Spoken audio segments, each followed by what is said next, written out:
கோபால கோபால கோகுல நந்தன கோபால நந்தகுமார நவனித சோர பிருந்தாவனச்சர கோபால கோபால கோபால கோகுல நந்தன கோபால.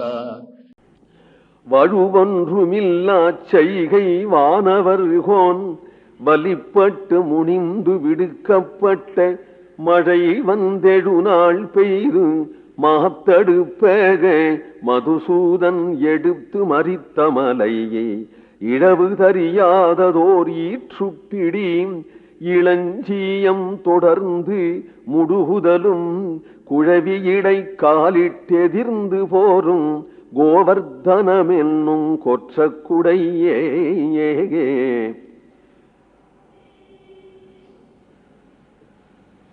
இது 8 வரிசை உள்ளதாகிய அழகான பாசுரங்கள். அதுல முதல் 4க்கு பூர்வார்த்தம், 2வது 4க்கு உத்தரார்த்தம்னு பெயர். இந்த பாசுரங்கள் எப்படி அவர் சொல்றார், முதல் நாள்லயும் கண்ணன் மலையை தூக்கின வைபவத்தை சொல்லி பின் நாள்ல அந்த கோவர்தனம் எப்படி இருக்குங்கிற இயற்கை அழக வர்ணிக்கிறதாக வர்ணிக்கிறார். ஒரு பெரிய காவியம் போல. வழுவன்றுமில்லாகாம் செய்கை வானவர்கோன், அது வழக்கம், அதுக்கு பலன் இது அப்படிங்கிற நீதிகள் இருக்கும் பொழுது கூட அந்த ஒழுக்க வழக்கம் மீறிவிட்டவனா இருக்கக்கூடிய தேவேந்திரன், கண்ணன் மீறிவிட்டான்னு அவன் சொல்றானே தவிர அவன் மீறிவிட்டான். ஏன்னால் அவன் சட்டத்தில் இருக்க வேண்டாமோ?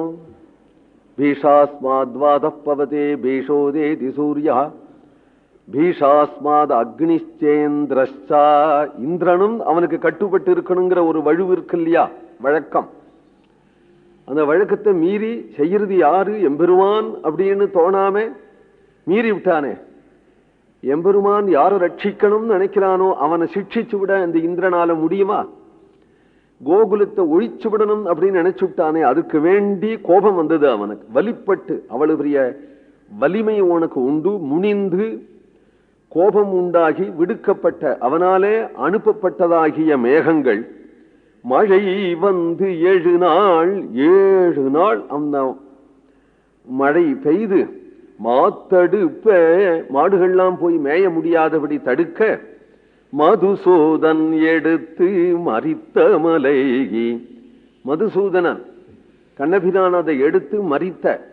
இவ்வளவு மாடுகளை ஒரு இடத்துல சேர்த்து வைக்கிறதுக்கு மாட்டை மறிக்கிறதுன்னு பெயர்.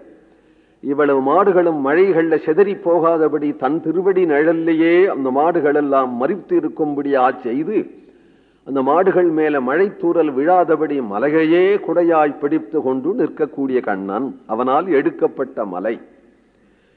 அங்கே இழவு தறியாததோர் ஈற்றுப்பிடி இளஞ்சீயம் தொடர்ந்து முடுகுதலும். அப்பொழுதுதான் பிரசவிச்சதா இருக்கக்கூடிய ஒரு பெண் யானை, அதனுடைய குட்டி, அங்க குகையில ஒரு பெரிய சிங்கம் இருக்கு.